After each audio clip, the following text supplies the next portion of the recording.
Gusto mo ba ng murang travel package at kompleto na? May accommodation, may tours, meron na ring airfare.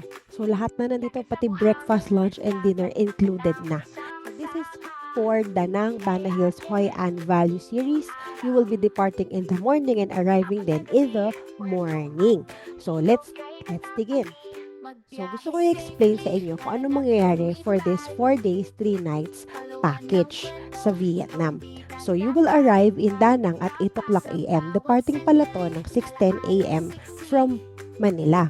Tapos, from Danang, pipick up kayo ng local tour guide. So hindi kayo nawawala, di ba? Hindi kayo mangangapa kasi may mag-a-assist sa inyo.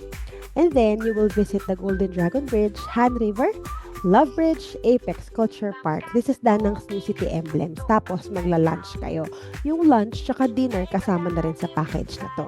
Tapos, check-in kayo ng hotel ng 2 p.m. Tapos, pupunta kayo sa rubber shop or bamboo shop. Tapos, dinner. So, kasama na rin yung dinner. At day number 2, breakfast ulit sa hotel and then magdadrive going to Sun World, Bana Hills. So, for the rest of the day, nasa Bana Hills kayo. You will go to the famous Golden Bridge, new symbol of Danang. And then, you will also go to the Le Jardin Garden with hundreds of flowers. O kaya, pwede nyo rin makita yung architecture building sa French Village. Tapos, yung buffet lunch kasama pa rin sa package na to. Kumusta naman yun, di ba? Kompleto.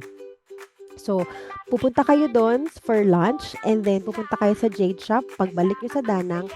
Tapos, local dinner sa restaurant. So, hindi mo na iisipin kung anong kakainin mo at local yung titikman mong Vietnam food. O, di ba ang galing? Breakfast, lunch, dinner for day 2 included sa package. Sangka pa. Tapos, for day number 3, Danang and Hoi An. So, breakfast and dinner ang included. Lunch is on your own. Tapos, sa day 3, after breakfast, pupunta kayo sa Pink Church. Tapos, mag-shopping kayo sa Han Market. Han Market is Danang's largest local market, specialized in the sale of agricultural products, seafood, and central region souvenirs. So, dito ka dapat naka-ready para sa lahat ng bibilin mo, lahat ng souvenirs. Pupunta rin kayo sa Linong Pagoda, which is in Son Tra Peninsula. Ito yung Vietnam's tallest and biggest statue of Quan Di Am Buddha. So, makikita mo yung sikat na Buddha doon. Tapos, lunch on your own and then drive Hoi An para mag-visit ng Silk Factory and then Bay Mau Water Coconut Forest.